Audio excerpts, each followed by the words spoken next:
Shalom Bapak Ibu yang dikasihi Tuhan. Hari ini tanggal 5 Februari 2025. Kebenaran Tuhan berjudul pertobatan yang benar. Dalam Matius pasal 3 ayat 10 demikian, kapak sudah tersedia pada akar pohon, dan setiap pohon yang tidak menghasilkan buah yang baik pasti ditebang dan dibuang ke dalam api. Seruan Yohanes Pembaptis kepada bangsa Israel agar mereka bertobat dan memberi diri dibaptis sebagai mempersiapkan jalan bagi Tuhan. Hal ini menunjukkan dengan sangat jelas bahwa mereka harus memiliki hati yang sungguh-sungguh. Hati yang benar-benar bersedia bertobat dengan buah-buah pertobatan yang sesuai dengan kehendak Allah. Sebelum mereka mendengar Injil, sebelum ditawarkan kepada mereka anugerah keselamatan. Jadi harus ditegaskan di sini. Pertobatan dengan buah-buah pertobatan yang sesuai dengan kehendak Allah.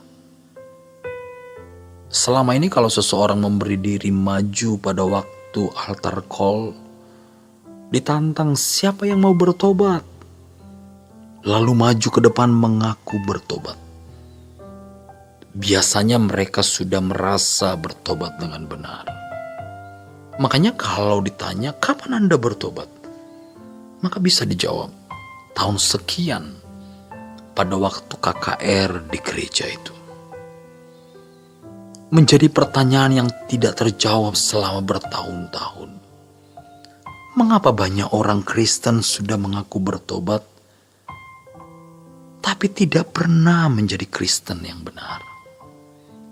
Bahkan sekalipun mereka menjadi orang Kristen yang rajin ke gereja, menjadi aktivis, bahkan menjadi pendeta. Mengapa? Karena mereka tidak memiliki pertobatan yang benar. Pertobatan dengan buah-buah pertobatan yang sesuai dengan kehendak Allah. Pertobatan yang Allah kehendaki itu bukan sekedar pertobatan formalitas seperti orang-orang Farisi. Yang karenanya ketika orang-orang Farisi minta dibaptis oleh Yohanes Pembaptis, mereka menolak. Kemudian Yohanes Pembaptis berbicara mengenai buah-buah pertobatan. Di Matius pasal 3 ayat 7 sampai dengan 9. Di Lukas pasal 3 ayat 8 sampai dengan 14. Pemungut cukai tidak boleh lagi memungut cukai lebih daripada apa yang sudah ditentukan. Dan prajurit-prajurit Roma tidak boleh memeras. Harus mencukupkan diri dengan gajinya. Pertobatan dengan buah pertobatan maksudnya adalah kehidupan yang sungguh-sungguh berubah. Dengan kualitas yang tentu melebihi pertobatan umum. Ingat, pada waktu Yohanes Pembaptis menyampaikan seruannya, orang-orang Yahudi itu sedang dalam suasana keberagamaan puncak yang baik. Karena mereka trauma terhadap sejarah nenek moyang mereka yang jatuh ke tangan kekuasaan dari satu bangsa ke bangsa lain. Karena mereka tidak dengar-dengaran kepada Elohim Yahweh. Sekarang pada zaman ketika Yesus mengenakan tubuh daging, mereka sungguh-sungguh mau belajar Taurat. Mereka rutin datang ke sinagoge.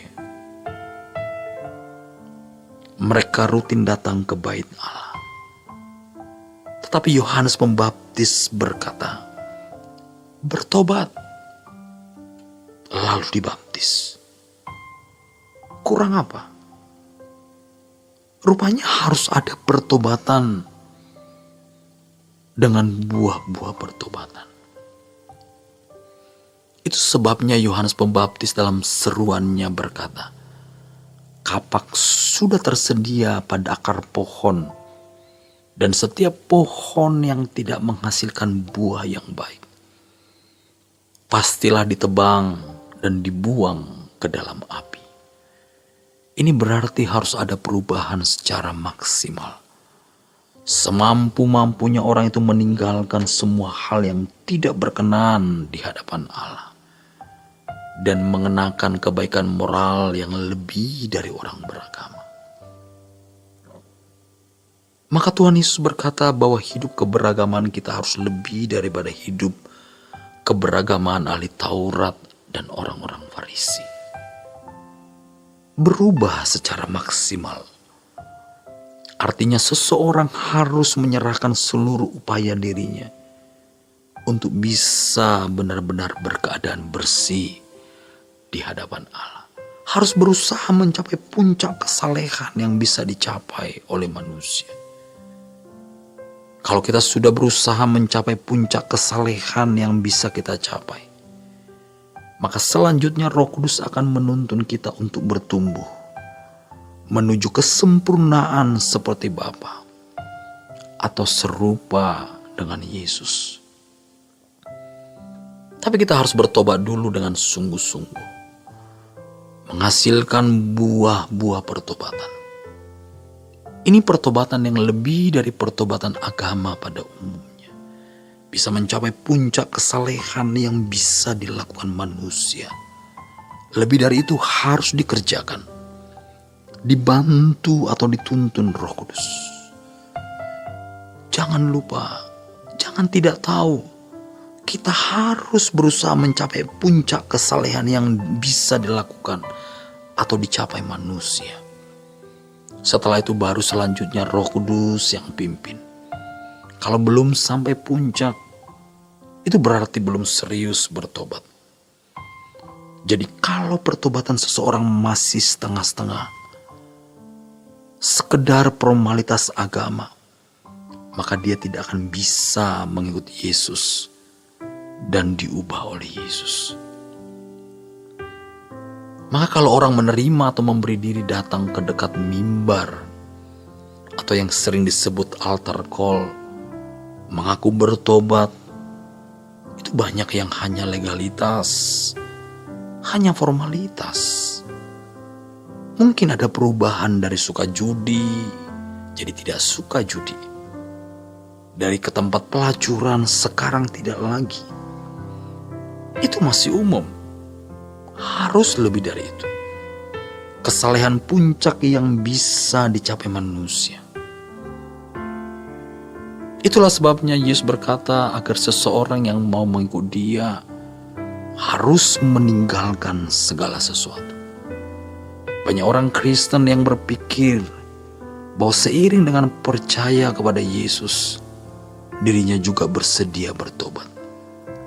Tidak lagi hidup seperti hidup yang pernah dia jalani. Pokoknya berbeda. Mereka berpikir bahwa hidupnya sudah berubah, tetapi tidak mempersoalkan perubahan yang bagaimana yang Allah kehendaki. Sebelum mendengar Injil, sebelum mengenal anugerah keselamatan, sudah harus bertobat. Maka persiapkan jalan bagi Tuhan dengan buah-buah pertobatan. Demikianlah kebenaran Tuhan bagi kita Bapak Ibu yang dikasihi Tuhan. Tuhan Yesus memberkati.